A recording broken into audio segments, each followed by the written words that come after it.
Hello दोस्तों, welcome to I S P C S home. आज जो है से बीपीएससी मेंस का जो एग्जामिनेशन था 67th बीपीएससी मेंस का, और जिसको लेकर जो है पहले जीएस वन पेपर का जो है मैंने वीडियो बना दिया है। वहां से आप लोग जाकर देख सकते हैं कि सारे क्वेश्चन जो है जो मैंने बताए थे जीएस वन में, खास करके हिस्ट्री में 8 क्वेश्चन मैंने बताया था, उसमें से 6 क्वेश्चन जो है आपको सीधा सीधा देखने को मिल जाएगा। 6 में से आपको 3 लिखना होता है, तो आप सोच सकते हैं कि कितना एक्यूरेट गेस था वो। और साइंस एंड इसमें भी करंट अफेयर्स में भी जो है मैंने बताया था, उसमें से जो है से आपको क्वेश्चंस आपको देखने को मिल जाएंगे। वो मैंने प्रूफ के साथ जो है पिछला वीडियो में जो सब बताया था वो डाल दिया है, आप लोग वहां से देख सकते हैं और पिछला वीडियो भी देख सकते हैं जाकर कि क्वेश्चन जो है वो आया है कि नहीं। तो दोस्तों, मैं इनिशिएटिव जो है से ये शुरू किया हूँ यूट्यूब पर, आप लोगों की तैयारी करवा रहा हूँ। तो आप लोगों को अगर अच्छा लगता है ये इनिशिएटिव तो आप लोग चैनल को लाइक कर दीजिएगा, सब्सक्राइब कर लीजिएगा और वीडियो को लाइक कर दीजिएगा। तो जो अभी जीएस टू का जो पेपर हुआ है उसमें भी जो है मैंने गेस किया था सारे सब्जेक्ट के क्वेश्चन, इकोनॉमिक्स, ज्योग्राफी और पॉलिटी और साइंस एंड टेक्नोलॉजी। तो वहां से आप पिछले वीडियो से आप जाकर देख सकते हैं कि मेरे पिछले वीडियो में जो है मैंने सारे क्वेश्चन को बता दिए हैं। इसका बाद में मैं एक अभी मैं ऐसे ही वीडियो बना रहा हूँ, तो एक एनालिसिस भी लेकर आऊंगा, पूरा कंप्लीट सारे क्वेश्चन भी करा दूंगा आप लोगों को। ये 67 बीपीएससी मेंस के जो भी क्वेश्चन पूछे गए हैं वो अच्छे से करा दूंगा। तो ये जो है से आप देख सकते हैं कि जो क्वेश्चन मैंने करवाए थे वहां से आप पहला ही क्वेश्चन जो देखेंगे आप जीएस पेपर सेकंड में, तो जब पहला ही क्वेश्चन आप देखिएगा तो मेरा जो पहला गेस क्वेश्चन था तो यही था। सेम क्वेश्चन आप देखिएगा, मेरा पहला गेस क्वेश्चन जो था पॉलिटी में यही था, that the Indian parliament is not a sovereign legislature, it has vast but not unlimited powers. Comment on this statement and highlight as to why the Indian parliament cannot be equated with its British counterparts. मतलब Indian parliament sovereign क्यों नहीं है, तो उसके बारे में मैंने उस पर वीडियो बनाया था कि भारतीय संसद स्वायत्त विधानमंडल नहीं है, इसकी शक्तियां विशाल तो है पर असीम नहीं। इस कथन पर टिप्पणी कीजिए और इस पर प्रकाश डालिए कि भारतीय संसद की तुलना उसके ब्रिटिश समक्ष से क्यों नहीं की जा सकती है। तो मतलब ये जो है मैंने इस पे पहला ही क्वेश्चन मेरा ये गेस था। उसके बाद दूसरा ही क्वेश्चन मेरा भी गेस था, इसमें भी दूसरा ही क्वेश्चन है कि discuss the problem of centre state relation in India and its prospect in future with special reference to Bihar. Examine as to how the problem can be constructively handled in tune with cooperative federalism. Bihar के विशेष संदर्भ में भारत में केंद्र राज्य संबंधों की समस्या और भविष्य में इसकी संभावनाओं का चर्चा कीजिए। जांच कीजिए कि सहकारी संघवाद के अनुरूप समस्या को रचनात्मक रूप से कैसे संभाला जा सकता है। तो ये सेकंड क्वेश्चन और मेरे गेस पेपर का सेकंड क्वेश्चन यही है। जो मैंने कुछ क्वेश्चन गेस किए थे, बहुत कम क्वेश्चन गेस किए थे, उसमें से आपको ये सारे क्वेश्चन आ रहे हैं। तो सेकंड क्वेश्चन भी मेरा यही है कि फेडरलिज्म से लेकर था, सेंट्रल स्टेट रिलेशनशिप से, और इसमें भी यही क्वेश्चन पूछ किया था। दो क्वेश्चन जो है एकदम पॉलिटी का जो सेम सेम क्वेश्चन जो है गेस पेपर से। उसके बाद तीसरा क्वेश्चन है, account for the emergence of regional political parties in India. Do you think the existence of the regional political parties is good for satisfying regional aspiration of national unity? Give reasons in support of your answer. Bharat में क्षेत्रीय राजनीतिक दलों के उदय का वर्णन कीजिए। क्या आपको लगता है कि क्षेत्रीय आकांक्षाओं और राष्ट्रीय एकता को संतुष्ट करने के लिए क्षेत्रीय राजनीतिक दलों का अस्तित्व अच्छा है? अपने उत्तर के समर्थन में तर्क दीजिए। मतलब रीजनल पार्टीज के बारे में भी मैंने बताया था उस गेस्ट पेपर में। और प्रेशर ग्रुप को लेकर जो एक क्वेश्चन है कि प्रेशर ग्रुप के बारे में आपको कहा था, तो उसी से रिलेट करके मैंने बताया था कि रीजनल पार्टी से और कोएलिशन पॉलिटिक्स को लेकर कि रीजनल पार्टी किस तरह से जो है से जो वहां के लोगों के लिए जो है से फायदेमंद के काम कर रही है या क्या कर रही है, बेन है कि बूढ़ है, उसके बारे में मैंने बताया था। तो मेरा वो ये भी क्वेश्चन गेस में आ रहा है। उसके बाद फोर्थ क्वेश्चन जो पॉलिटी का है, an independent judiciary having the power of judicial review is a salient feature of the constitution of India. You think judicial activism has further added to the power of the Supreme Court? Explain with examples. एक स्वतंत्र न्यायपालिका जिसे न्यायिक समीक्षा की शक्ति प्राप्त है भारत के संविधान की एक प्रमुख विशेषता है। क्या आपको लगता है कि न्यायिक सक्रियता ने सर्वोच्च न्यायालय की शक्तियों को और बढ़ा दिया? उदाहरण सहित समझाइए। तो ये सेम क्वेश्चन है, जुडिशियल रिव्यू और जुडिशियल एक्टिविज्म करके मैंने लिख दिया था, और उस पर मैंने एक्सप्लेन भी कर दिया था क्या जुडिशियल रिव्यू होता है, क्या जुडिशियल एक्टिविज्म है, और जो है से कोर्ट को है जो ज्यादा पावर मिल गया, इस बारे में मैंने बताया भी था, सारे डिटेल्ड में समझाया हुआ है उस वीडियो में। आप जाके वो वीडियो देख सकते हैं, मौजूद है। तो ये चारों क्वेश्चन पॉलिटी के आप देखिएगा कि जो बेस क्वेश्चन किया था मैंने, यार इसमें से आपको जो लिखना है क्वेश्चन, 3 क्वेश्चन लिखना है, तो आराम से जो है वहां से लिख सकते थे। उसके बाद जो है पांचवा क्वेश्चन है कि present the picture of industrial development in Bihar and compare with industrial development of India. Indicate the causes of the industrial backwardness in the state and illustrate the recent remedial step taken by the government of Bihar to improve the situation. Bihar में औद्योगिक विकास का चित्र प्रस्तुत कीजिए तथा भारत के औद्योगिक विकास से तुलना कीजिए। इस राज्य में औद्योगिक पिछड़ेपन के कारण को इंगित कीजिए तथा स्थिति को सुधारने के लिए बिहार सरकार द्वारा उठाए गए हालिया सुधारात्मक कदमों का वर्णन कीजिए।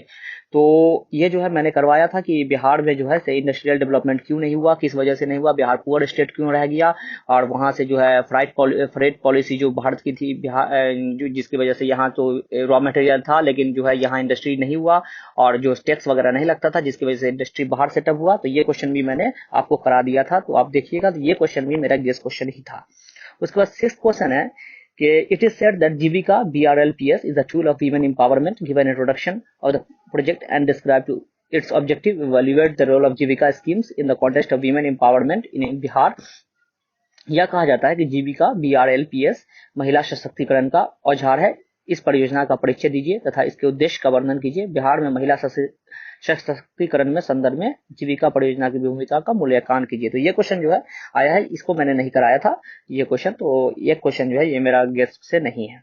अब देखते हैं हम नेक्स्ट क्वेश्चन, जो 7वां क्वेश्चन है कि as per NITI Aayog health index 2021 Bihar rank 18 out of the 90th larger states of India. List the factor responsible for this PT situation in the state. What steps have been taken to improve health situation in Bihar?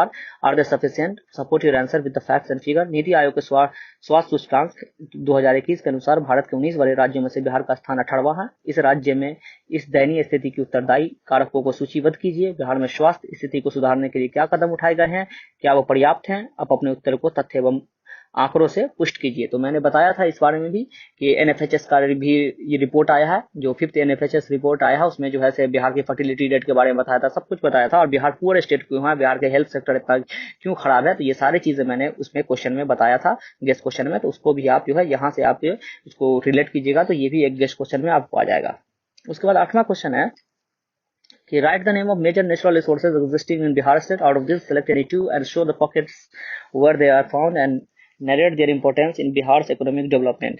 Bihar राज्य में विद्यमान प्रमुख प्राकृतिक संसाधनों के नाम लिखिए, इनमें से किन्हीं दो को चुनिए तथा उन क्षेत्रों को दर्शाइए जहां ये पाए जाते हैं और बिहार के आर्थिक विकास में इनकी महत्व का वर्णन कीजिए। तो आप देखिएगा कि मैंने मिनरल्स वगैरह के बारे में बताया कि कहाँ कहाँ कौन कौन मिनरल्स पाया जाता है और उसका क्या यूज है, उसका लोकेशन क्या है, और वो जो है बिहार के कैसे डेवलपमेंट करेगा बिहार में ही और इंडिया में भी कहाँ कहाँ। ये चीज मैंने ये क्वेश्चन भी गेस्ट क्वेश्चन में कराया है ज्योग्राफी के इसमें, तो आप वो भी वीडियो जाकर देख सकते हैं जो भी गेस्ट क्वेश्चन का है।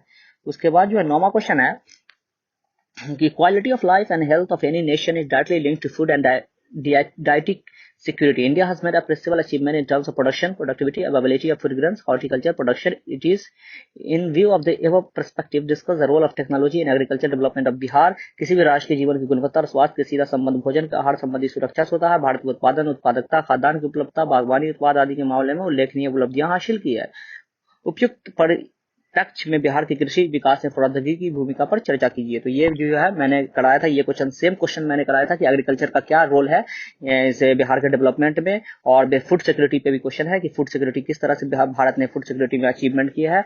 तो ये जो है ये क्वेश्चन जो है आप देख सकते हैं, ये सेम क्वेश्चन है, दो क्वेश्चन मिला के, एक फूड सिक्योरिटी से मिलाकर है, एक एग्रीकल्चर से रिलेटेड है कि एग्रीकल्चर का क्या डेवलपमेंट हुआ, प्राइमरी सेक्टर का क्या डेवलपमेंट हुआ है बिहार और इंडिया में।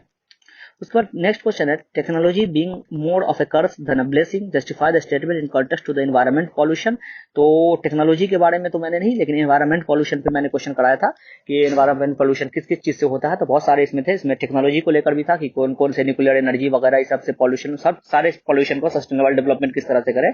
तो ये भी सेम क्वेश्चन जो है मैंने करवा दिया है, पॉल्यूशन से रिलेटेड मैंने एनवायरमेंटल पॉल्यूशन से सारे ये क्वेश्चन कराए थे, और उसमें टेक्नोलॉजी का कैसे रोल है ये भी मैंने बताया था कि टेक्नोलॉजी का पॉल्यूशन में क्या रोल है, ये क्वेश्चन मैंने बताया था, तो आप उसको भी देख सकते हैं। उसका नेक्स्ट क्वेश्चन है कि Bihar is a flood prone state, how can the modern technology help to control floods and manage this kind of disaster, give your explanation with suitable example. तो सेम क्वेश्चन है जो मेरा एकदम, बिहार फ्लड प्रोन स्टेट क्यों है, बिहार एक बाढ़ प्रभावित राज्य है, आधुनिक प्रौद्योगिकी बाढ़ को नियंत्रित करने और उसके आपदा प्रबंधन से कैसे मदद कर सकती है, उपयुक्त उदाहरण सहित स्पष्टीकरण दीजिए। तो मैंने बताया था कि आपको कि बाढ़ जो आता है बिहार में कोसी की वजह से बहुत ज्यादा, और बिहार में जो है कभी सूखा पड़ता है कभी, तो दो क्वेश्चन मैंने बताया था कि फ्लड और ड्राउट में से एक आएगा। तो फ्लड का मैंने क्वेश्चन भी करा दिया था कि कहाँ कहाँ कैसे कैसे फ्लड आता है, इस पे जो है आंसर राइटिंग भी मैंने करवाया था, तो वो आप देख सकते हैं। और फ्लड में कैसे टेक्नोलॉजी का यूज करें और अर्ली वार्निंग सिस्टम का कैसे यूज करें कि जिसकी वजह से जो है फ्लड से रोका जा सके, फ्लड को मतलब कम किया जा सके। तो इस पे मैंने पूरा बता दिया था, तो आप ये भी जाके देखिएगा। जब मैंने फ्लड पे आंसर राइटिंग भी करवाया है और फ्लड क्वेश्चन भी मैंने बता दिया था कि एक क्वेश्चन आएगा ही, ये दोनों में से एक, ड्राउट और फ्लड में से, तो फ्लड आ गया। उसके बाद एक है nano technology huge potential transform people lives for the better justify the statement with appropriate example. तो नैनो टेक्नोलॉजी का क्वेश्चन है, नैनो टेक्नोलॉजी में लोगों के जीवन को बेहतर बनाने की विशाल क्षमता है, उपयुक्त उदाहरण के साथ कथन की पुष्टि कीजिए। तो ये जो है नैनो इंटरनेट ऑफ थिंग्स को रिलेटेड है, या आर्टिफिशियल इंटेलिजेंस को रिलेटेड है। नैनो टेक्नोलॉजी सारी चीज को मिला के है नैनो टेक्नोलॉजी। तो आप इस पे भी मैंने एक क्वेश्चन करा दिया था कि ये क्वेश्चन जो है आपको आएगा ही, और आप देखिएगा, जाके सारे वीडियो देखिए, आपको अपने आप पता चल जाएगा कि ये सारे क्वेश्चन जो है मेरे कराए हुए इससे आपको गेस्ट क्वेश्चन से मिलेगा, और बहुत कम गेस्ट क्वेश्चन था, उससे ही आपको ये क्वेश्चन मिल जाएगा। तो सबको आप रिलेट करके देख लीजिएगा सारे क्वेश्चन को। इकोनॉमिक्स का भी है, ज्योग्राफी का भी है, पॉलिटी का भी है, साइंस एंड टेक्नोलॉजी का भी है, और GS1 पेपर में जितना था सारे क्वेश्चन मैंने कराए थे, तो वो आप देखिएगा। तो दोस्तों आप लोग खुद से देखिए, अगर आप लोग को लगता है कि ये सही है तो आप जो है से वीडियो को लाइक कर दीजिएगा और चैनल को सब्सक्राइब कीजिएगा। और फिलहाल के लिए इतना ही। और ऑप्शनल का जो है मैंने करवाया है हिस्ट्री और ज्योग्राफी ऑप्शनल का, तो वो उसमें भी आप देखिएगा, जब क्वेश्चन आएगा तो उसके बारे में भी मैं आप लोगों को बताऊंगा कि मेरा कितना मैच कर रहा है। अभी से आप लोग चाहे तो उसको देख सकते हैं। तो अभी के लिए इतना ही दोस्तों, थैंक यू।